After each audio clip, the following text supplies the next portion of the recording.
right, I am back with a Destiny 2 video, but sort of a Bungie video as a whole. There is new information out today from Sony itself talking about how Bungie is being restructured. Some of this was reported by Bungie, some of this was reported by reporters. And now we have Sony president, COO, and CFO Hiroki Totoki, who is kind of explaining a little bit more about what's going on with Bungie now. It's not like some ginormous disaster necessarily. Like, there's definitely restructuring, but it's not the whole like Herman Hulst is taking over Bungie thing, which, I mean, honestly, maybe that's not the worst thing. But it's not like Bungie's completely being broken up and dissolved into Sony, though some pieces of Bungie certainly are, and maybe even more than we thought.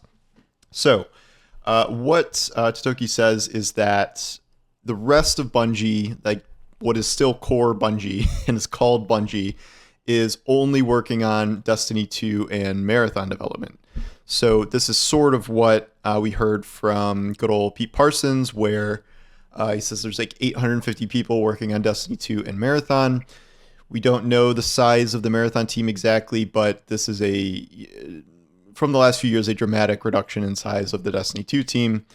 Totoki does not go into this in terms of like the specifics of what's changing with Destiny 2, but we've been over this, and it's going to shrink in scale a lot with smaller things that are not necessarily expansions and more things like Into the Light.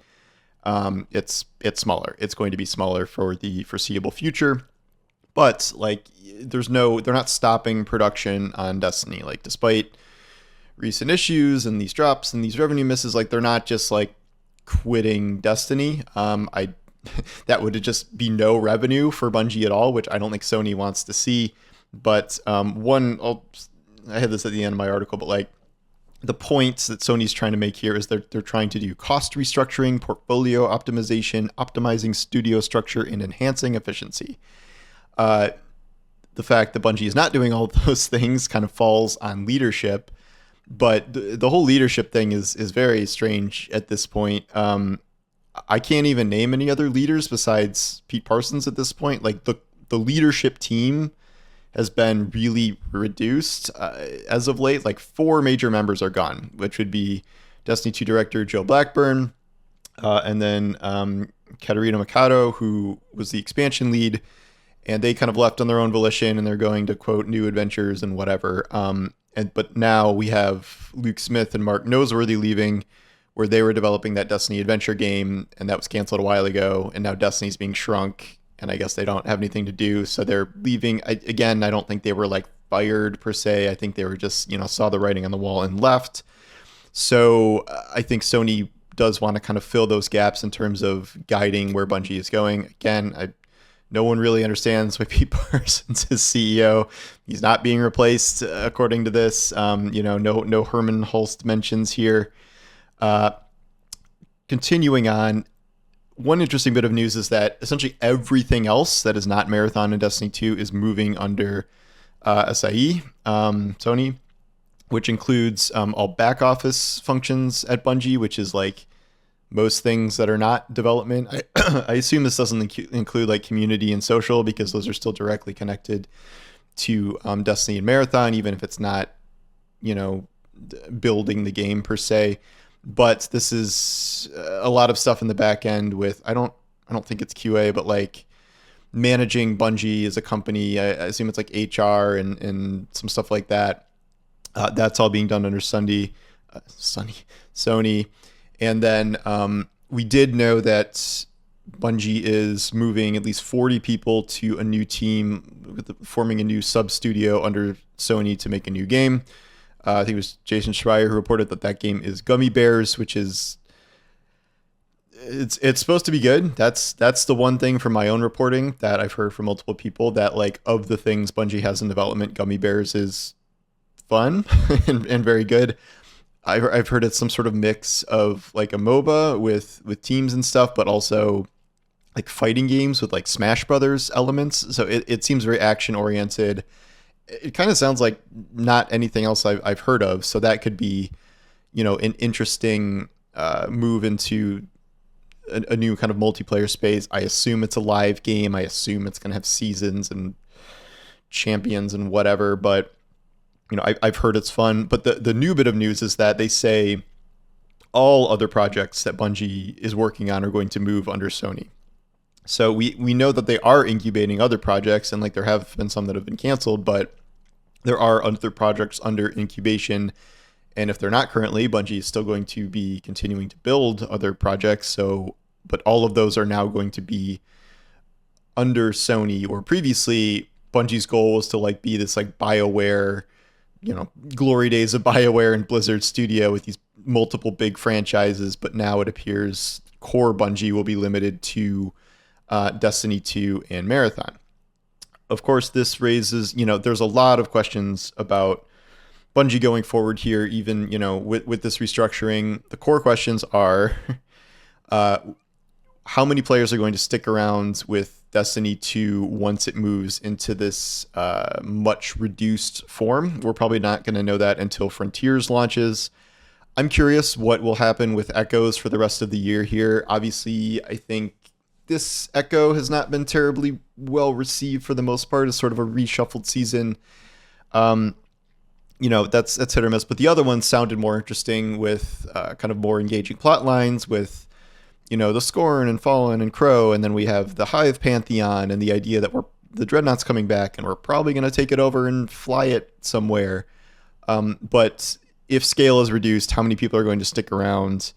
And, how many people are going to continue to, invest in Destiny when it's sort of unclear where things are going and there is no Destiny 3 on the horizon. That's one thing we learned from reporting, is that Destiny 3 was never in development. It's not currently in development. So what's going to happen? I did hear that there's going to continue to be some level of sunsetting or vaulting because the game just cannot grow indefinitely. Like it's impossible, which is why we got content vaulting in the first place. They did say they would not vault expansion content. So that raises some questions about what will be vaulted or whether they'll go back on their word. I also heard about things like soft sunsetting, which I didn't mention this before. I kind of forgot, where they're probably going to do another round of something like where they added origin traits, where technically they didn't get rid of the old weapons and they brought everything back in unsunset things, but a lot of those weapons are not as good as current ones because A, they don't have as good of perks, and B, they don't have essentially the bonus perk of an origin trait.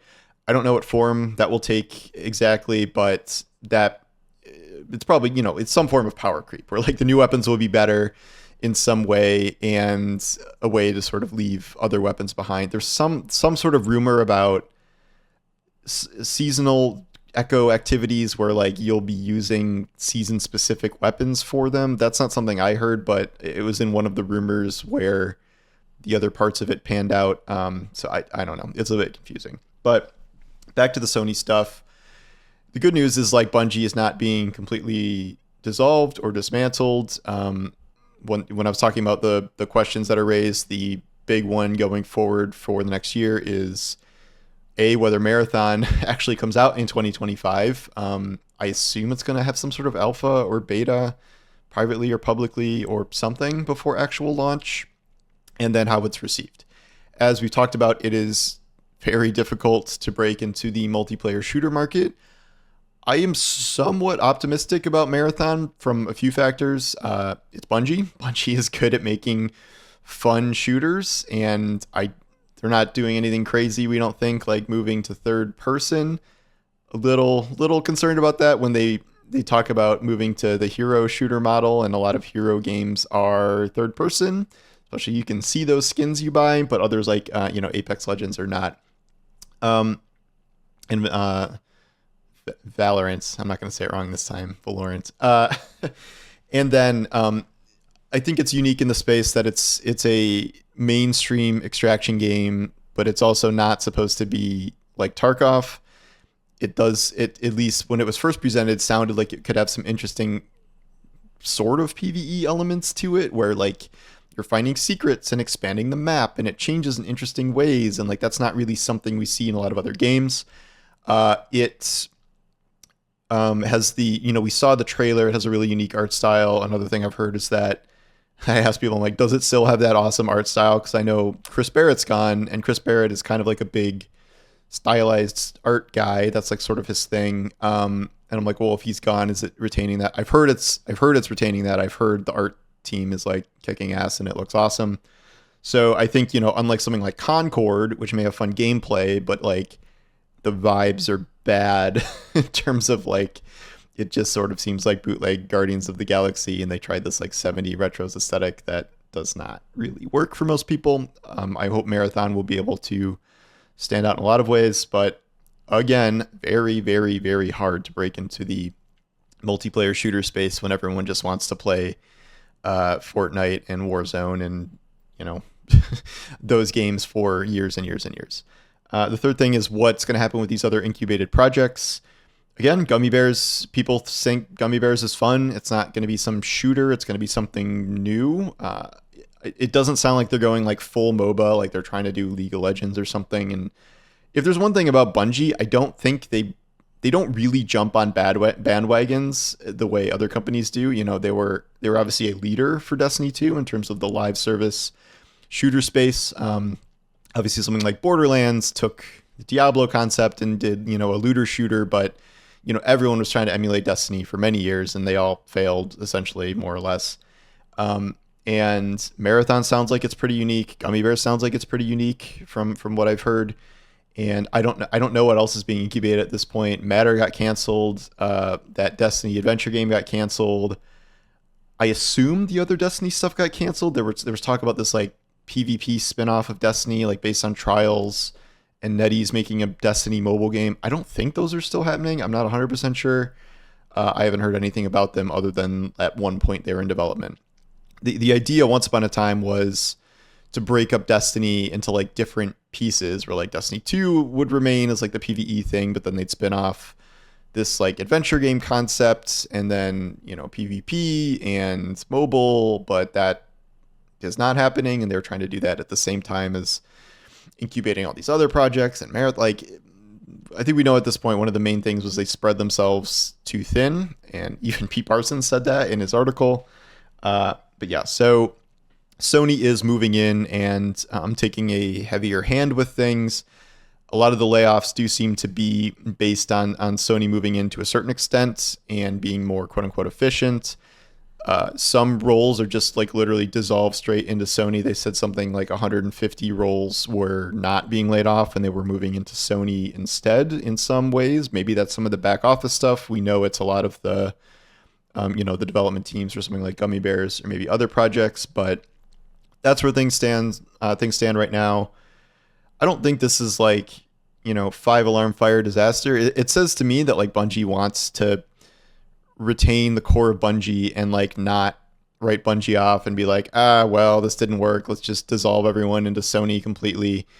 Maybe that will continue to happen over time. I'm certainly, if things go really badly, if Destiny 2 player base and spending drops off a cliff, if Marathon fails, if Gummy Bear fails, like you can't just, if that happens, you're not really going to be a studio anymore.